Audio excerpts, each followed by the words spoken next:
when you're saying Om, Om of course is a mantra. It's a root mantra. Many of the other mantras can manifest through it. That's why, like you say, Om Namah Shivaya. What was the word that came first? Om. See? So many of the mantras will start with Om because it's the root manifestation. Further over? Nope, that'll do. No, it's the root mantra. And to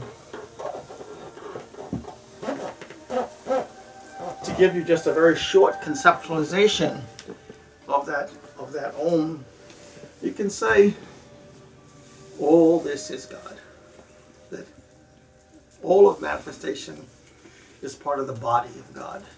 That's what you're affirming, you know, when you chant Om. That all of this and all of this is part of the body of God. You're recognizing the essential sanctity of existence. That's what you're affirming when you're chanting Om. And then over time, when you can chant Om with deep, deep, deep concentration, then you'll start to enter the mysticism of it. Right now I just gave you sort of an intellectual concept of it. But there is a living mysticism in it. There's a living experiential mysticism in chanting Om. But in order for that to happen, you need the key of concentration to unlock it. Just like if you're pounding on a stone and it takes 20 pounds of pressure to crack the stone, if you're just using three pounds of pressure, it doesn't happen. You have to apply the correct application of concentration, and then it opens up quite naturally. But most people, their attention is highly dispersed. So with that dispersed concentration, you don't have the force in order for the turn the key. See? So much of your yogic training is to train you to drop all the non-essentials and focus your attention on the essential. And then the key just pops open. You know, when you're turning the key to your house, you don't fight with the lock. You just flick it. But it takes a certain amount of attention just to flick it. See? So the mysticism is really open for everybody. It's open for everybody. You just have to have correct application. See? And with that, you go from insight to insight to insight. But you have to try to make it a priority. You know, you made your family priority. You made your jobs priority. You made your health priority. But what about God knowledge? Where is that on your to-do list? You know? And from the yogic perspective, we, and me in particular, is not particularly interested in philosophy. Though we can teach all of that, of course. We are far more interested in direct experience. See? Because if you experience something directly, you know for sure. If I sit here and talk to you for 2 hours philosophy, you'll say, well, maybe yes, maybe no, that was interesting, that wasn't interesting. And basically you're at the same place that you started at the end of the 2 hours. You don't know. And the beauty of yoga is it's a science of knowing. Direct, personal, intimate knowledge. And that's what we want. Direct, personal, intimate knowledge of the nature of the divine or God or whatever other synonym you want to use for God. Okay? That's the beauty of the science. But there is a body of training that you have to embrace to have that kind of personal, direct experience. Think of most of you are all college graduates. How much effort did it take to fulfill that? You worked hard, you prioritized, you put things aside. So, why should God be less? See, yogis want you to put divinity on the first tier, not the second tier, not the third tier. We want you to be able to see all of life endowed with sanctity. See, it's only we get so caught up in the morass of the world that we forget what's important and don't look to the essential. So with this simple Om, you're sort of reconcentrating yourself, relocating your psyche to say, what is essential? And then in the beginning, when you're chanting, you're just physically feeling what that vibration is. And in the beginning, people are just chanting it from their throat. And then later on, you should imagine your body to be like a bell, so that when you chant, your whole body is ringing. So when you strike a bell, the entire bell sings. It's not just one little bit of the bell. So when you're sitting, think of your body as a bell, that the whole body will ring out, not just the throat. See, if you do that,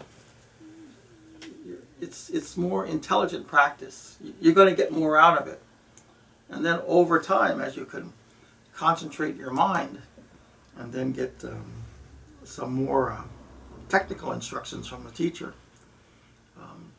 then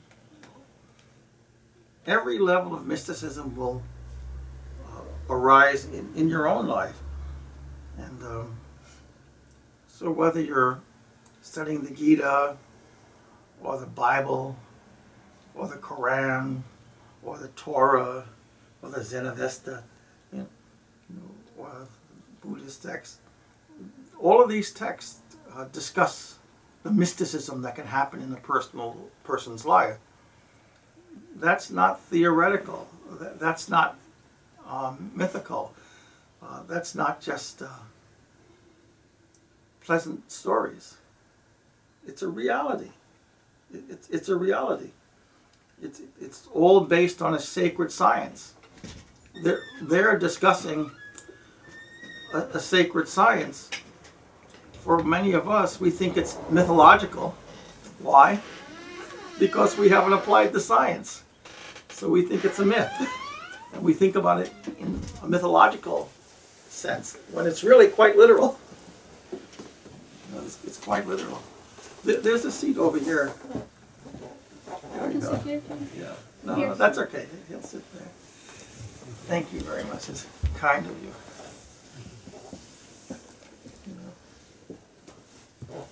This is just a preamble.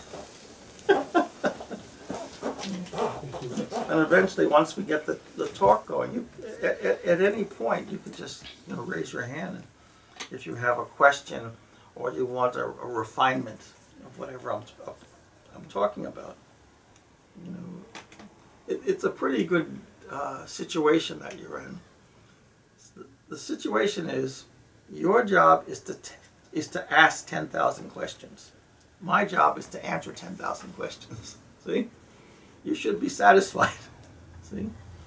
And over time, you should learn the technical experiments that go into this yoga science. From a truthful point of view, you don't have to believe one word of what I say. Not a word. But just as an intelligent human being, you should run the experiments and see for yourself. Run honest experiments and see for yourself. And then you'll be very stable. You should go from stable platform to stable platform to stable platform. Adding knowledge to knowledge to knowledge. And that knowledge to knowledge to knowledge eventually becomes wisdom to wisdom to wisdom. Deeper insight, deeper insight, deeper insight. See? But the notion of God and the glory of God should move off the intellectual, mythological understanding to a living reality. Everybody's meant to have living mysticism, but it's based on your concentration. What do you focus your mind on?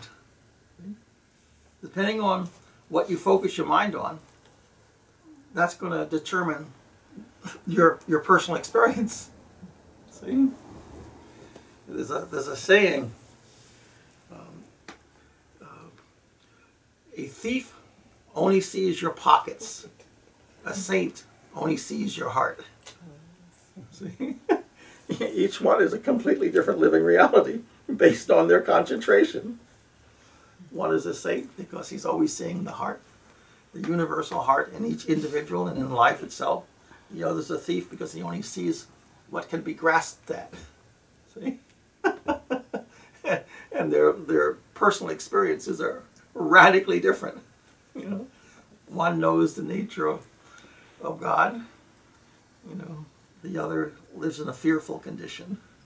In a sense of constant want, loss, lack.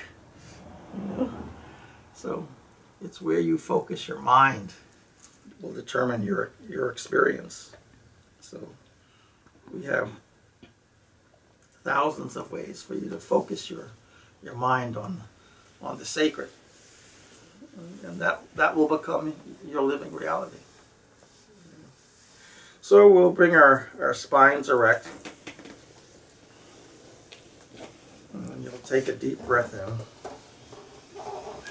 and then we'll enunciate the Om.